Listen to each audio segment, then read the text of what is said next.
ஆண்டவரும் அருமை இரட்சகருமாகிய இயேசு கிறிஸ்து நாமத்தினாலே உங்களை வாழ்த்துகின்றேன். இந்த காணொளி வழியாக ஒரு சிறிய ஆழ்ந்த சத்தியத்தை உங்கள் மத்தியிலே பகிர்ந்து கொள்ள விரும்புகின்றேன். யாராவது உங்களிடத்தில் ஊழிய அழைப்பு இருக்கிறதா என்று கேட்டால், எனக்கு அப்படிப்பட்ட அழைப்பு இல்லை என்று கடந்து விடுவீர்கள். ஆனால் புதிய ஏற்பாட்டின்படி அப்படி கடந்து செல்ல முடியாது. அத்தனை பேரும் இயேசுவை ஏற்றுக்கொண்ட அத்தனை பேரும் ஊழியம் செய்வதற்கு அழைக்கப்பட்டவர்களே. அது எப்படி என்பதை இந்த காணொளி வழியாக நீங்கள் பார்க்க இருக்கின்றீர்கள். திருமறையில் இருக்கின்ற பாவங்களை அல்லது திருமறை பாவங்களை எப்படி விளக்குகிறது என்று சொன்னால், இரண்டு வகையில் விளக்குகின்றது. ஒன்று சின் ஆஃப் கமிஷன் என்று சொல்லப்படுகிறது, இன்னொன்று சின் ஆஃப் ஒமிஷன் என்று சொல்லப்படுகிறது. சின் ஆஃப் கமிஷன் என்று சொன்னால் செய்யக்கூடாததை செய்வது, அதாவது திருடாதே, பொய் சொல்லாதே, இச்சையோடு பார்க்காதே, இப்படிப்பட்ட காரியங்கள் செய்யக்கூடாது என்று சொல்லப்படுகிறது. அதை செய்வது தான் சின் ஆஃப் கமிஷன் என்று சொல்லப்படுகிறது.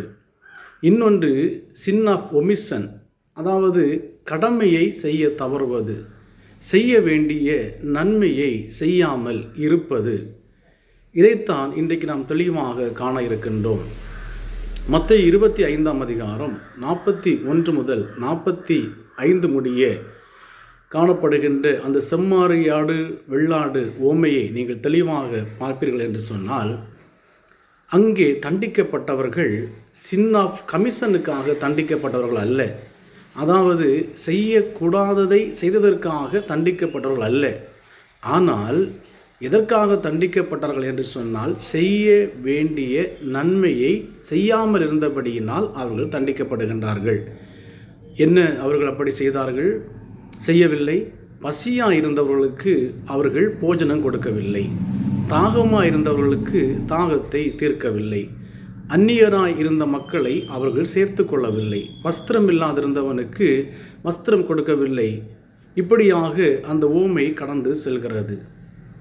இங்கே செய்ய வேண்டிய கடமையை செய்ய தவறினவர்களுக்கு நரகம் என்று தீர்ப்பிடப்படுகின்றது. அப்படியானால் சற்று சிந்தித்து பாருங்கள். இதுவரை நாம் பாவம் என்றாலே விபச்சாரம் செய்வது, திருடுவது, பொய் பேசுவது, இச்சையோடு பார்ப்பது, இப்படிப்பட்ட கட்டளைகளை மீறுவது பாவம் என்று நினைத்து கொண்டிருக்கின்றோம். அது பாவம்தான், மாற்றுக்கருத்தில்லை.